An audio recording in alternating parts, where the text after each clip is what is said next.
Ladies and gentlemen, the next voice you will hear will be that of Leah Dozier Walker, Director for Equity and Community Engagement at the Virginia Department of Education. Good morning.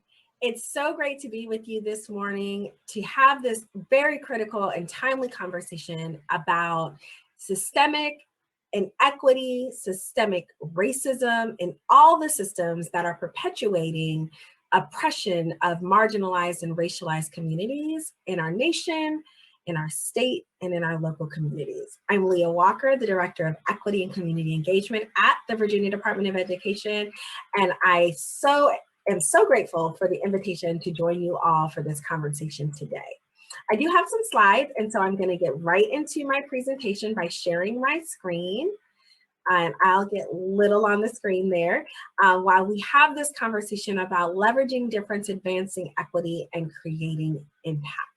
Before we get into the details and the data of this conversation, I want to start by framing the conversation within the national context of what the national conversation is around systemic inequity, systemic racism, and really where we find ourselves in Virginia today. So I'm going to launch that. I'm going to stop my video while that is playing, just so that we won't have any distraction of my face while we are reviewing the context that we find ourselves in today.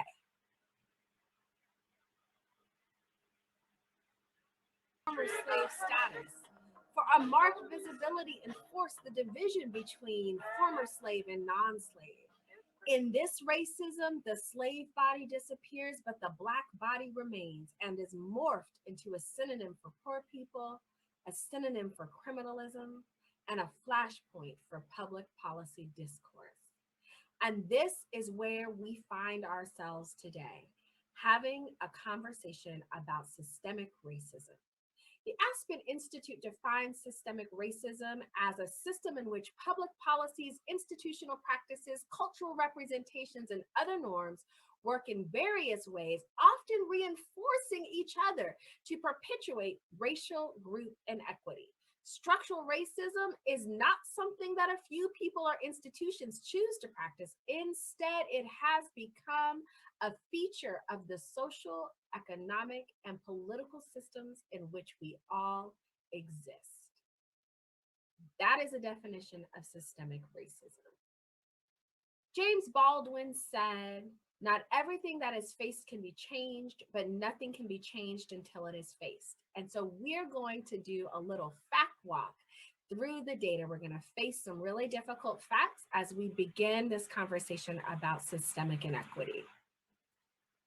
First, let's look at some demographic data. So in our nation, we are becoming a more diverse population. We all know this. By 2050, it's projected that whites will only make up 46% of the working age population. This does certainly pose challenges for us though, right?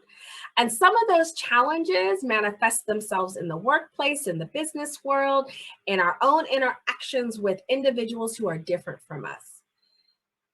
Those include that the Black-white wage gap is approximately what it was in 1950. Since 1950, the Black wage gap hasn't closed. Black households have about 10% of the median net worth of white households. The percent of Black men attending medical school has remained about the same since 1978, which is my whole entire life.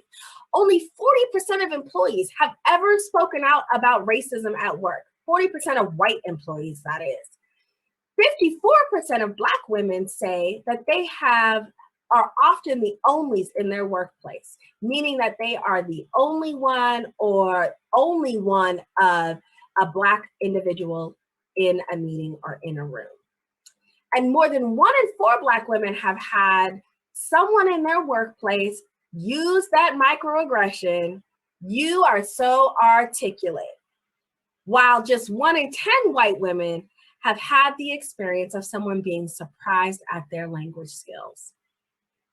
85% of top executive positions are held by whites, and only 23% of US organizations have high potential programs for people of color. 187 of the S&P 500 companies don't have a single Black person on their board, on their corporate board. Some of these data points that we have to face, though, are also opportunities. So, for example, when we think about the US economy, in 2016, the economy would have been 2.3 trillion times larger had there been no racial gaps in income. And more than 25% of the economic growth and productivity between 1960 and 2008 was associated purely with reducing obstacles for Black people and women of color and women in the workplace. Closing educational achievement gaps is critical to addressing systemic inequity. Closing those gaps between just Black and Latinx students and their white counterparts would result in an estimated $2.3 trillion benefit to the US economy by 2050. In our, well, maybe, hopefully my lifetime, we would see that benefit manifest itself if we are able to successfully close those achievement gaps. So how did we get here? How did we get to this place where the slave body disappears, but the Black body remains, and we're dealing with all of this stuff, all of the manifestation of systemic racism and systemic inequity? Well, I'd like to share a little video that really does a great job of explaining the history and the present and how we're all affected by systemic racism here today in our country, in our state, and in our local community.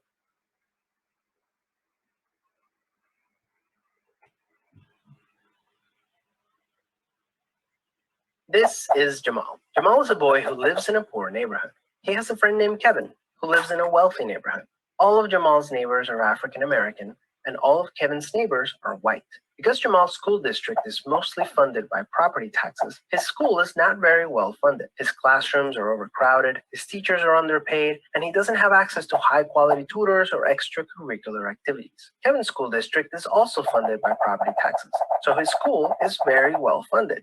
His classrooms are never crowded, his teachers are very well paid, and he has access to high-quality tutors and lots of extracurricular activities. Kevin and Jamal live only a few streets away from each other. So how come they're growing up in such different worlds with such different opportunities for success? The answer has to do with America's history of systemic racism. To understand it better, let's look at what life was like for Kevin and Jamal's grandparents. Decades after the Civil War, many government agencies started to draw maps dividing cities into sections that were either desirable or undesirable for investment. This practice was called redlining, and it usually blocked off entire Black neighborhoods from access to private and public investment. Banks and insurance companies used these maps for decades to deny Black people loans and other services based purely on race. Historically speaking, owning a home and getting a college education is the easiest way for an American family to build wealth. But when Jamal's grandparents wanted to buy a house, the banks refused because they lived in a neighborhood that was redlined. So Jamal's grandparents were not able to buy a home, and because colleges could prevent them from attending through legal segregation, their options for higher education were really scarce. Kevin's grandparents, on the other hand, got a low-interest loan to buy their first house and got accepted into a handful of top universities, which traditionally only accepted white students. This opened up a wealth of opportunities that they were able to pass on to their kids and grandkids. Even as late as the 1980s, an investigation into the Atlanta real estate market showed that banks were more willing to lend to low-income white families than to middle or upper-income African-American families. As a result, today, for every $100 of wealth held by a white family, Black families have $5.04. A 2017 study confirms that redlining is still affecting home values in major cities like Chicago today. This explains how Kevin and Jamal inherited vastly different circumstances. Unfortunately, the story doesn't end there. A big part of systemic racism is implicit bias. These are prejudices in society that people are not aware that they have. Let's go back to Kevin and Jamal. Against all odds, Jamal manages to be the only student from his high school to get accepted into a great university, the same one that Kevin and his high school friends are attending. But after Kevin and Jamal both graduate, Jamal notices that his resume isn't drawing as much interest as Kevin's, even though they graduated from the same program with the exact same GPA. Unfortunately for Jamal, studies show that resumes with white-sounding names get twice as many callbacks as identical resumes with Black-sounding names. Implicit bias is one of the reasons why the Black unemployment rate is twice the rate of white unemployment, even among college graduates today. You can see evidence of systemic racism in every area of life. The disparities in family wealth, incarceration rates, political representation, and education are all examples of systemic racism. Unfortunately, the biggest challenge with systemic racism is that there's no single person or entity responsible for it, which makes it very hard to solve. So what can you do? The first thing you can do is work towards becoming more aware of your own implicit biases. What are some prejudices that you might hold that you're not aware of? Second, let's acknowledge that the consequences of slavery and Jim Crow laws are still affecting access to opportunity today. As a result, we should support systemic changes that create more equal opportunities for everyone. Increasing public school funding and making it independent from property taxes would be a great start so that poor and wealthy districts can receive equal access to resources. Systemic problems require systemic solutions. Luckily, we're all part of the system, which means that we all have a role to play in making it better. Peace.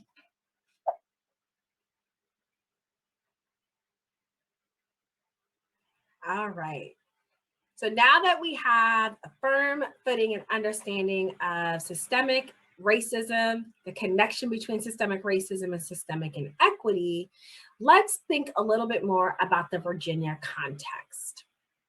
So in Virginia, 14% of Virginians felt that the policies passed last General Assembly session in 2020 were inadequate to address systemic racism. A majority of Virginians, 53%, are concerned about schools, but more specifically, they're concerned about the education system becoming increasingly more segregated. How do we know this? Well, these are findings from the Virginia Commonwealth University's Center for Public Policy Commonwealth poll, which is a poll that they conduct on a routine basis where they ask various questions related to the pressing social issues of the day. And so these are true opinions and thoughts of Virginia residents. What else do we know from the poll? Well, the poll tells us that 59% of Virginians feel that changes must be made in order for Blacks in the United States to be treated as fairly as whites. We also know that 66% of Virginians believe that public schools are underfunded, and that 51% favor Medicare for all, and 78%, a huge amount, see housing affordability as a problem. So if everyone agrees that all of these things are a problem, why aren't we seeing any improvement in the data? Also, does the data align to the perceptions of Virginians around social equity issues? Let's take a look. So in Virginia, we first want to look at income disparities as it relates to earnings. So between 1950 and 1970, Virginia's racial income gap closed by about a third. But from between then and now, that chasm between what Black Virginians and all Virginians make, a median difference of about 30%, it hasn't changed at all. It's barely budged. So when we look at the most recent data of median household income, what do we find? We see that Asians are earning far more per household than anyone else at over $120,000 as their median. For Black Virginians, it's just above $60,000. Hispanics are a little bit higher at around 63,000 household income. And for whites in Virginia, it's at about 80,000. All Virginians, all groups combined, the median household income is around 84%, or $84,000. I don't know why I keep saying percent. So still a persistent gap in income amongst different groups in Virginia. What about housing costs? Well, 46% of minorities spend more than 30% of their income on housing compared to just 29% of white households. So only 29% of white households are spending more than 30% of their income. So what does that really mean? It means that African Americans, Latinx, other minority groups have less disposable income than their white counterparts. What about home ownership? Well, the bar chart on the right shows home ownership rates by race, and a few takeaways from that data, right? In a third of Virginia counties, the home ownership rate for Black Virginians is lower today than it was in 1940, prior to the Civil Rights Act. And the Black home ownership rate in the Commonwealth grew by only 5% since 1940. But it rose by 20% for all other racial groups combined. Huge gaps in home ownership, and it's worsening over time. What about health disparities? COVID is the pressing issue on everyone's mind, so how is this bearing out among different groups? The first set of bar graph is a indication of the cases per 100,000 people, so that's just cases, positive cases. The middle set of bars represents hospitalizations per 100,000 people. And then the final set of bars represents death per 100,000 people. And so what are the takeaways here? Well, Latinx individuals were the most likely to have contracted the virus and also were the most likely to be hospitalized for COVID-19.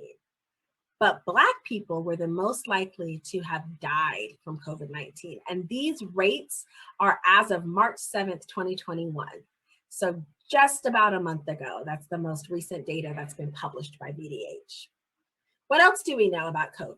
Well, these are vaccination counts, and I wanted to provide both the count and the rate, because when you look at the count, you certainly can see a huge number of white Virginians who have been vaccinated. When you look at the rates, though, you see that the rate of vaccination amongst Native Americans is actually higher, but they do make up a very small percentage of Virginia's total population. And so that skews that just a touch.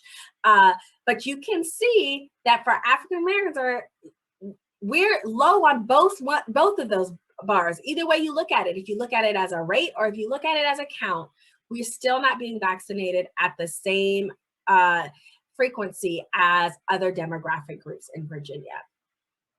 Do Black lives really matter in Virginia? Well, these are the life expectancy data points for Virginia residents. And this is the most recent data from 2015 from the Virginia Department of Health. And so Black males have the lowest life expectancy in Virginia at about 74 years of age. And white females have the highest life expectancy at 82 years of age. And what about educational attainment, right? We all know that education is a passport to the future. It's the great equalizer in our American democracy, so they say. How are we doing there? Well, the top bar chart shows us diploma types by student groups. And what you see there is that while 79% of Asian students are earning an advanced diploma, and 63% of white students are earning an advanced diploma in Virginia, just 40% of Black students are earning an advanced diploma in Virginia. When we look at the percentage of Virginians between the ages of 25 and 35 with a bachelor's degree or higher, we see the same gap persisting since 1950. That's the earliest point in time in which we collected data. You can look at those line charts and see that while the rates have increased, or the percentages have increased over time, they've increased for all groups. And the rate of increase for Blacks has not been sufficient or adequate enough to even begin to close that gap. So the red bar represents Asians, the blue line represents whites in Virginia, the black line represents all Virginians, every single group, and African Americans are represented by that gold line on the chart, and Hispanics are the gray line. Why is this? What's happening? Well, in 1956, U.S. Senator Harry Byrd infamously stated that massive resistance laws were passed to prevent a single Negro child from entering any white school. He actually said this. Well, was he successful? Did it work? Let's see. In 1960, only 170 out of 204,000 Black students in Virginia were enrolled in formerly white public schools. So this is post-massive resistance, right? Since 2003, or post-Brown versus the Board of Education, excuse me. Since 2003, though, the number of racially isolated and underserved public schools in Virginia has nearly doubled since 2003. So the issue of segregated schools, under-resourced schools, drawing boundary lines in ways that continue to perpetuate systemic racism and systemic marginalization of students of color is alive and well in Virginia. What about investment in public education? Well, students in Virginia in the highest poverty districts receive 7% fewer dollars overall than their peers in the lowest poverty districts. Nearly 60% of non-federal school dollars come from localities in Virginia, compared to a national average of just 48%. Districts serving the most students of color receive 8% less funding from the state. And last but not least, state investment in education is among the bottom 10 states in the nation. In terms of socioeconomic disparities, Virginia's educational funding scheme ranks in the bottom half of states nationwide, and it creates vastly different low and high income school experiences. Worsening this inequity in Virginia's public education system, Virginia's state level contributions to education also rank at the bottom of the national landscape. And under Virginia's funding scheme, nearly 60% of all non-federal school dollars came from localities. And we mentioned that just a moment ago. So what is Virginia doing about this? Well, Virginia has launched its EdEquity VA campaign or initiatives, and you can find more information about that on the virginiaisforlearners.virginia.gov website, where they actually have included, or we have included, our EdEquity VA, Navigating EdEquity VA Roadmap, which provides both our philosophical, technical, approach to advancing education equity, as well as an array of resources to support that work in local districts. But Virginia's defined education equity as eliminating the predictability of student outcomes based on various factors like race, socioeconomic status, gender, zip code, languages spoken at home, and ability. So how well are we doing? Well, this is a data demonstrating achievement gap in Virginia. And here you see these are English pass rates on the SOLs for the 2017-18 school year, which was the last year in which our SOL tests were administered. And each one of those maps represents a different student demographic group. The more red you see on that map, that means that that school division did not have the majority of their students meet the state benchmark on the English SOL tests. So what do we see? Too much red for Black students, too much red for our English language learners. The entire state is red for students with disabilities. Our economically disadvantaged students also very, very red there. But in the middle of that graphic is the map representing our white student demographic. And there we see the vast majority of the state is blue. So we really do have to ask ourselves, are we providing an equitable education system in the Commonwealth of Virginia? Some of the things contributing to this data are the school to prison pipeline and our suspension data. In Virginia, while Black students only make up 22% of the student enrollment, they represent 52% of students suspended from school. In 60% of our districts, Black students are more than twice as likely as their non-Black peers to be suspended from school. And in 30% of our districts, Black female students are more than 3 times as likely as their non-Black peers to be suspended from school. Not only do we measure the percentage of students suspended from school, we also calculate what is called a relative risk ratio. And the relative risk ratio is the increased likelihood that a Black student will be suspended compared to a non-Black student. And this map represents how that bears out amongst various school districts in the state. So the darker the blue, the higher the relative risk ratio. The darkest blue represents a risk ratio of more than 3 times as likely, meaning Black students are more than 3 times as likely to be suspended from school.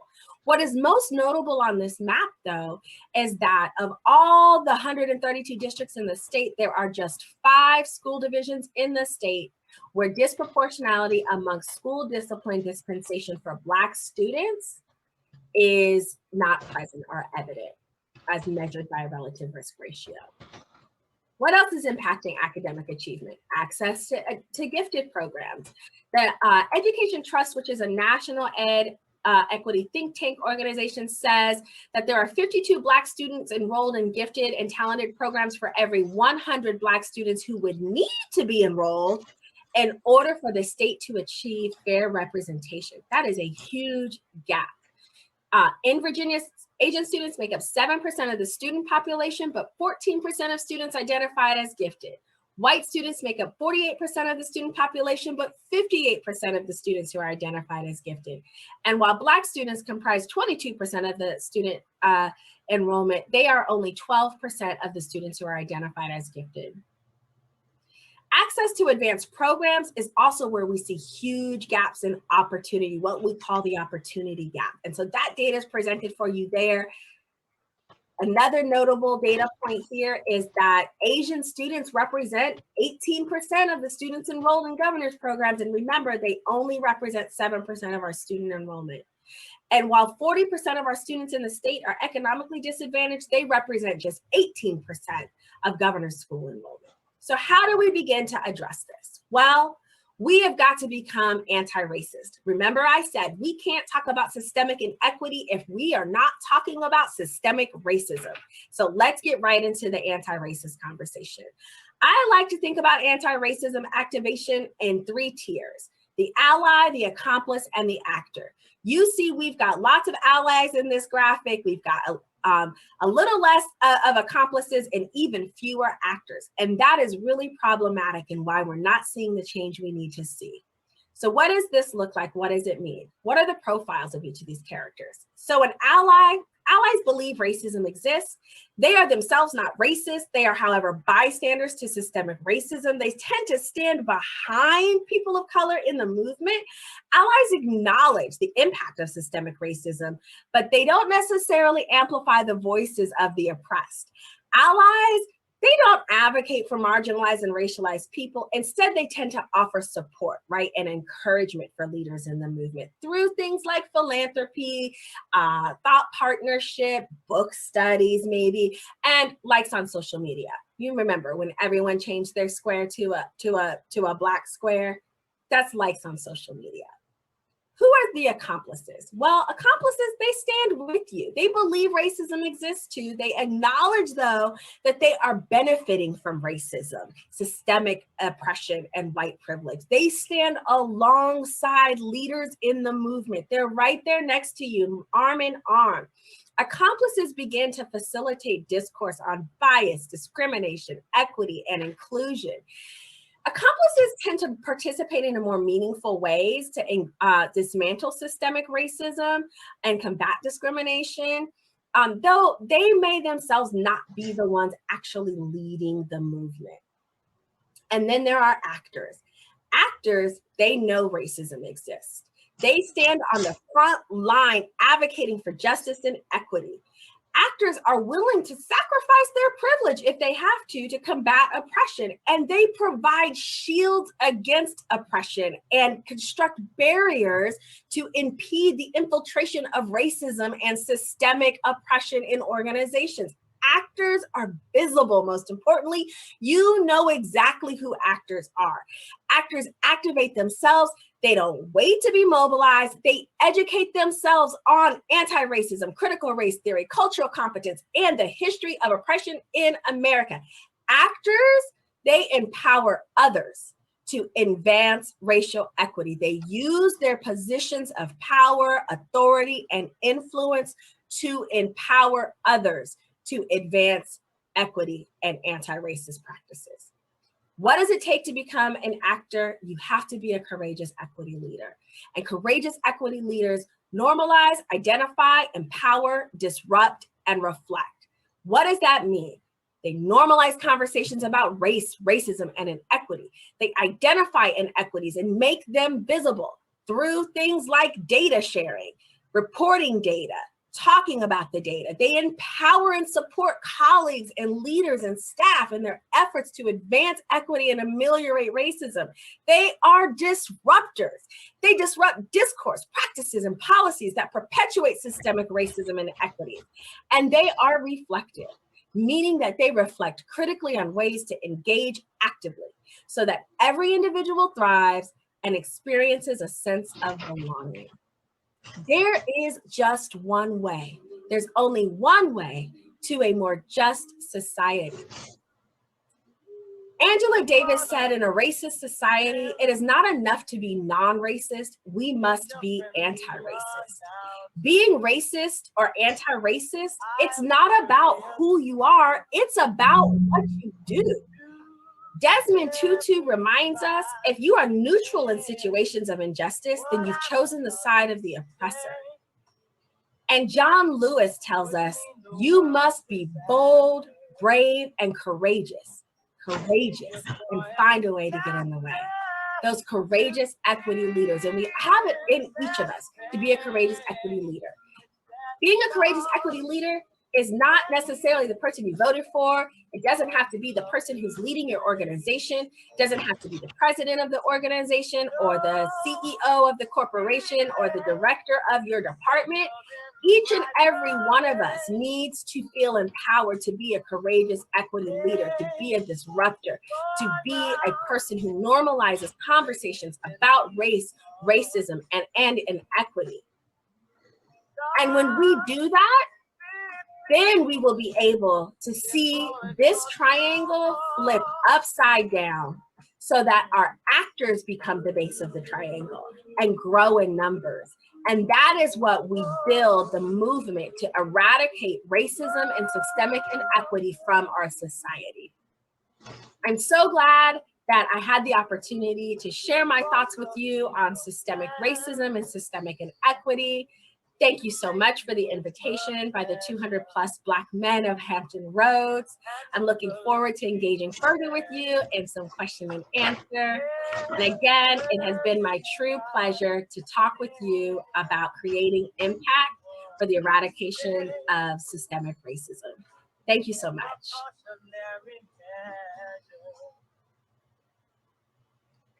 Excellent, excellent presentation, Ms. Walker. Appreciate that so much. And I'm sure our listening audience does the same. We do have some Q&A at this point. We also have some questions already.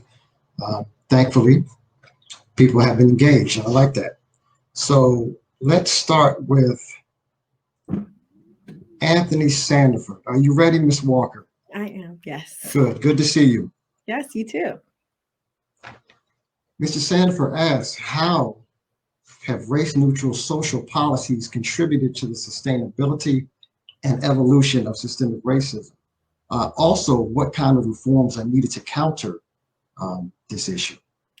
Yeah, so thank you for that question. It's a great question. In fact, I actually would contend that there's no such thing as a race-neutral policy.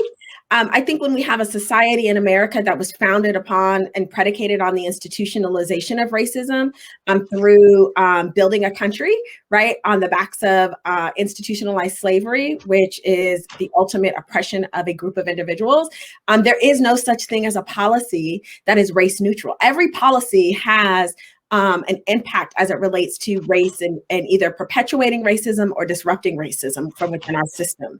And so I think if we want to move to a space where we are advancing equity in policy making and practice, we have to be very intentional about that. And we have to be like using the terminology that I referenced around disruption.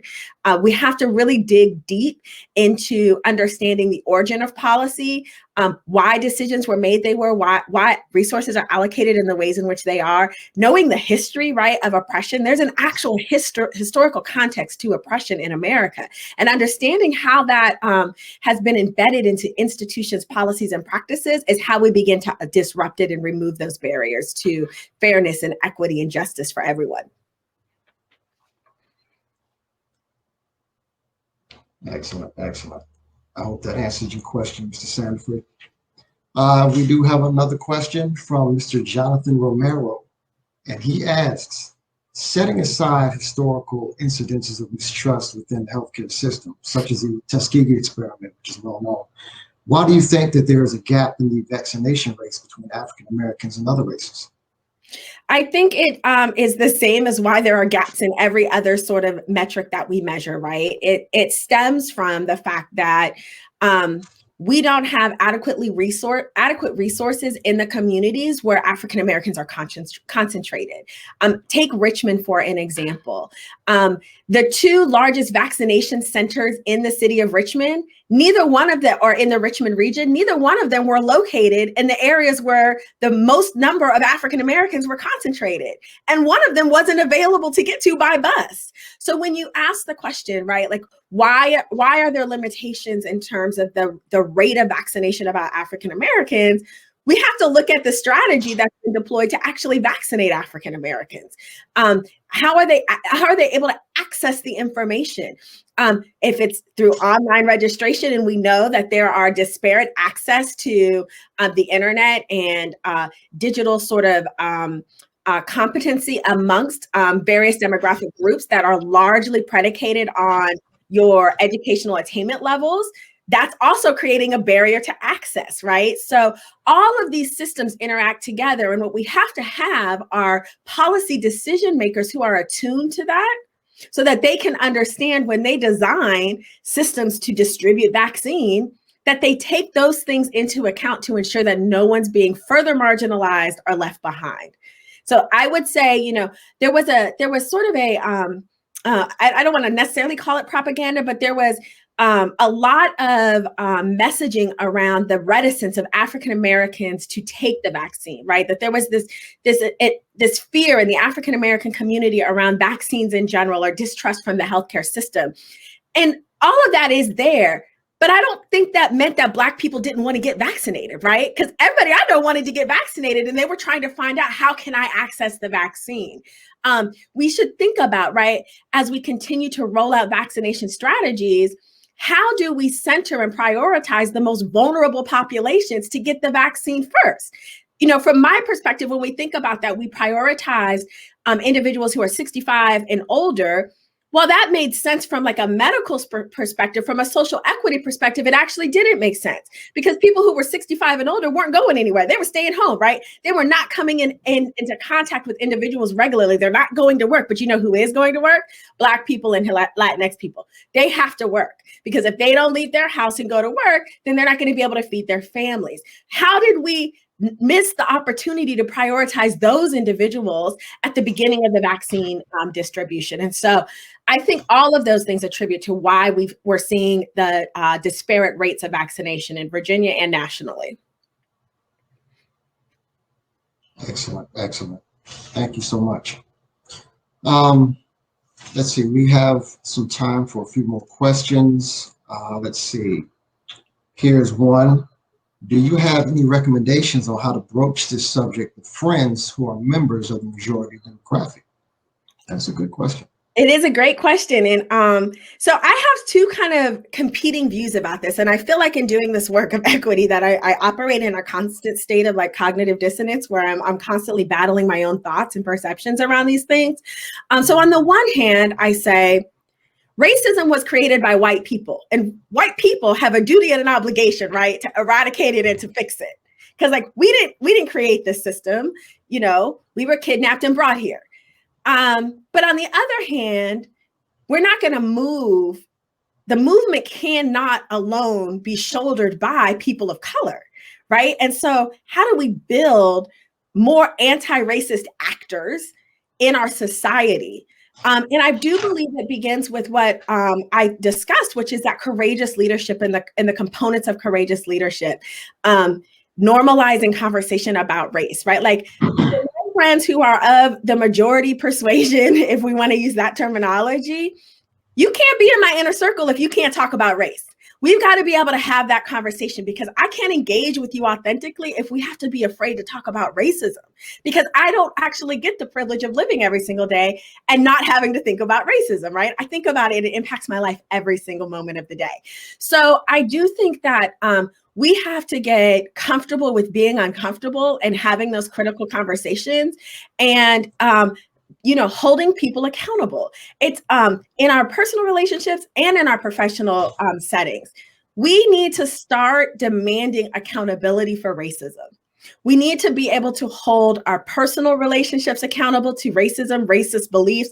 I don't think you can no longer say, or we should no longer be saying, oh, they didn't really understand what they were saying. They didn't mean that by, like, they probably didn't mean that. I don't see color.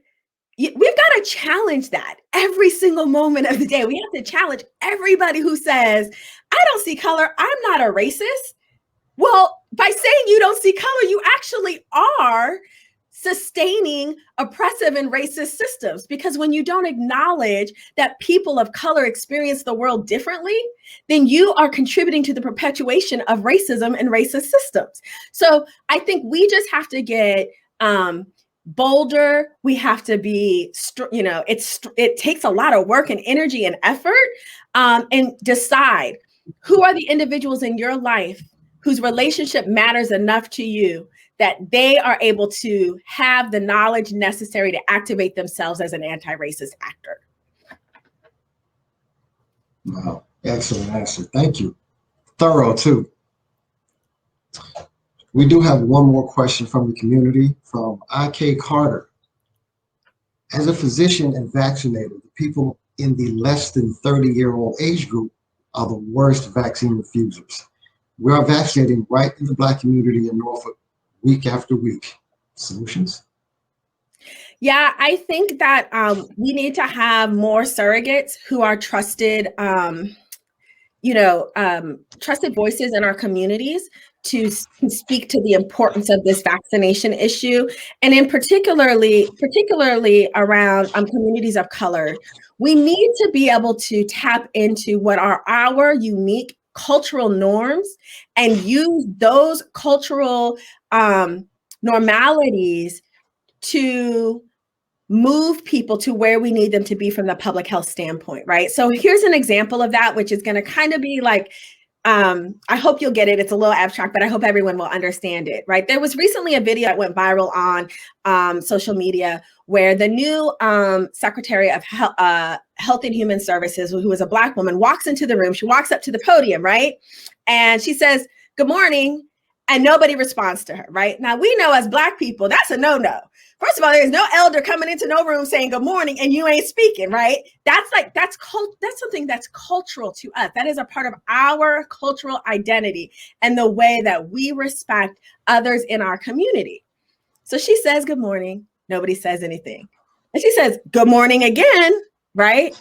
Now, that could have been perceived in two different ways. One could have been perceived as she is standing in her authority of what her cultural norms are, and she deserves to be affirmed for who she is as a Black woman when she walks onto that podium, right? And the audience has a choice at that point. The press corps can either affirm her more as a Black woman, or they can say, she is an angry Black woman. Do you know she kept saying good morning until we responded to her? Two different ways of responding to that, right? So one is culturally affirming and one is not. How do we transfer that to what we're talking about in terms of convincing people to get the vaccine or encouraging people to get the vaccine? I think there are some cultural norms within the Black community that we should be tapping into in terms of how we relate to each other, how elders relate to young people, and capitalize on that in our messaging to help them to understand the importance of this to our community. We're not going to be able to sell them the message based on the fact like it's good for the public good and everybody just needs to get back. That's not going to work. We got to tap into what is culturally us so that we can solve the problems of our own community. Excellent. Thank you so much. We do have time for one more question. All right. Mr. Gray, the achievement gap in public school education begins at the pre-K level. Many Black families don't have access to quality early childhood development programs. Should the state fund pre-K for all 4-year-olds? Yes. Absolutely. I 100% believe that that is the sort of the beginning point of where achievement gap is born. It begins. But I'll also tell you this. We have some real systemic issues in public education. We did a data analysis a couple of years ago where we looked at students who passed advanced on their standards of learning tests in 3rd grade for both mathematics and reading and writing. And then we did a longitudinal study. So we looked forward to when they were in 8th grade. It was really a back look, right? So we looked to see, were they still pass advanced in 8th grade? And were they still pass advanced in 8th grade at the same rate as their white counterparts or in other groups? And then we adjusted for all kinds of other factors, right? Like they couldn't be a student with a disability. They couldn't be economically disadvantaged. They couldn't be an EL student to be included in this cohort analysis. And what we essentially found was that while the rate of white students who were pass advanced in 3rd grade and still pass advanced in 8th grade was about, of those who were pass advanced in 3rd grade and in 8th grade, it was about 60% of them were still pass advanced. For Black students, it was only 15%. So what's happening? What's happening that you're pass advanced in 3rd grade, but by 8th grade, everything falls apart. And not only were fewer of them still pass advanced, more than double the rate of them were now failing. So we can, yes, talk about pre-K and access to pre-K and closing that gap, but we at the same time have to talk about the fact that we have some pretty strong data that tells us the longer you stay in, something's going to happen. So something's happening as you're staying in school where your academic achievement is actually declining. And we've got to have the conversation about that. We have to have a real conversation with policymakers and legislators about the school to prison pipeline and the oversuspension of Black kids. Because if kids are not in school, they are not able to benefit from the instruction that's being delivered. Now, we can also have conversations about the quality of that instruction. But at the end of the day, if you're not there, you're not there.